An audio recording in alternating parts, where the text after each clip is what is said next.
It's AZ Audibles looking ahead to week 2 of the high school football season. We've got the twinsies in the blue shirts. That's Eric Sorensen. That's Jordan Ham. I'm Jared Cohen. Hey, a lot of good storylines to talk about this week, guys. First off, we posed this question on Twitter, a little Twitter poll over the weekend.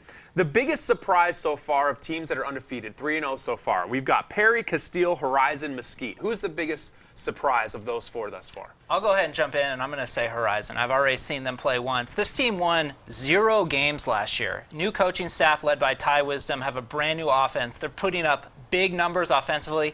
Their biggest test Friday will be against Westview.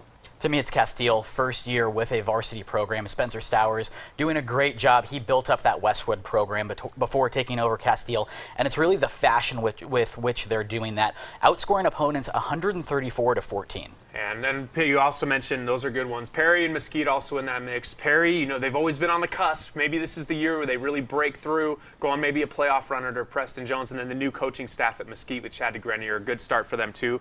But good stuff there. How about we flip the script? Teams that are winless so far that are a little bit surprising. The 2 that stand out are Basha and Chaparral.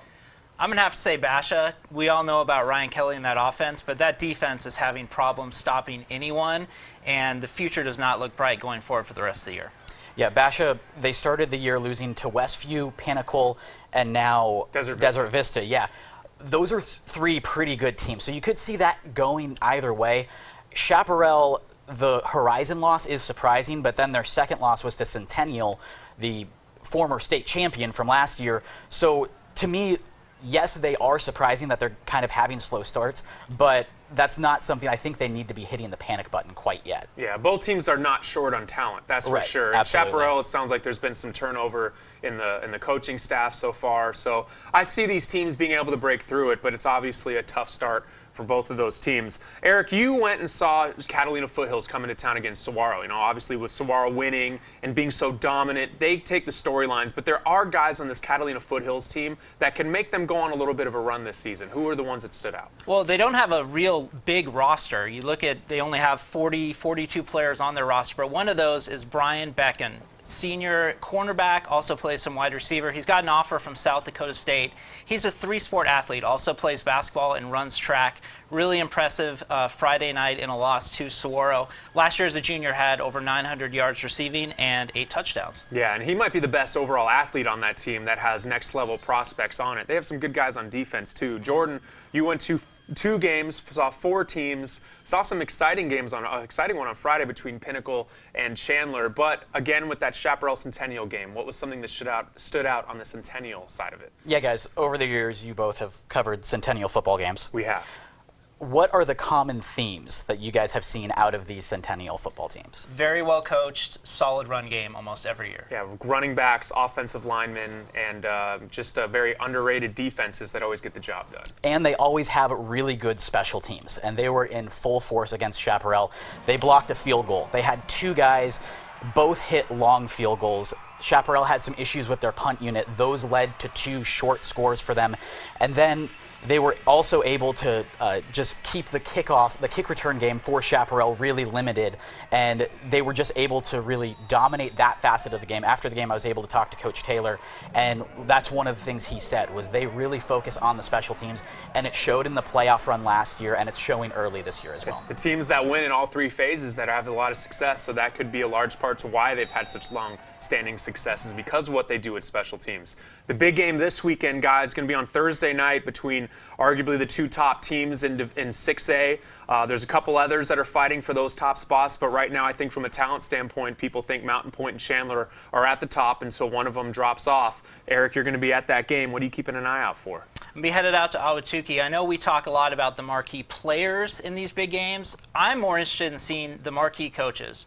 Norris Vaughn at Mountain Point, Sean Aguano at Chandler. Seeing these 2 coaches match wits in the prime time, all by themselves Thursday night game is going to be fun. Also, both teams have first-year starting quarterbacks that have played well. Noah Grover at Mountain Point and Jacob Conover out at Chandler. And you saw Conover last week. That's right. I got my first look against Pinnacle. We were expecting to see a very special sophomore quarterback in Spencer Rattler play. Turns out we saw two with Conover. He's a little bit different than the past couple Chandler quarterbacks. Bryce Perkins, Mason Moran, those guys were just burners. They could set up run by design, things like that. With Conover, he likes to extend the play. He can pick up chunks of yards if he needs to, but they won't really set out plays for him to do that. Mobility-wise, I think he's kind of like a Taylor Kelly-esque player. Got it. Well, and then Mountain Point defensively, what I saw them last year, they had all these athletes that were all underclassmen that are now have gotten older this year. You got Hodge, you got the Polenmile brothers, and you've got Churchwell in the back end of the secondary.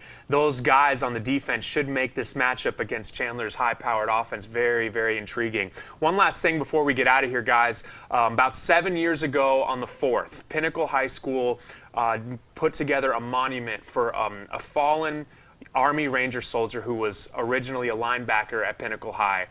He was a guy that I went to high school with. His name was Sergeant John Kyle Daggett.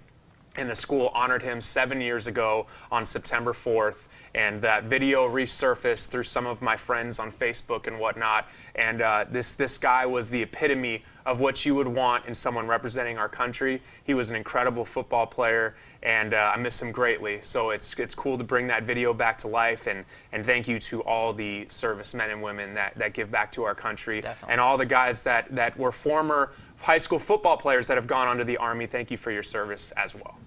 Thank you very much. This has been Week 2's edition of AZ Audibles on Sports360AZ.com.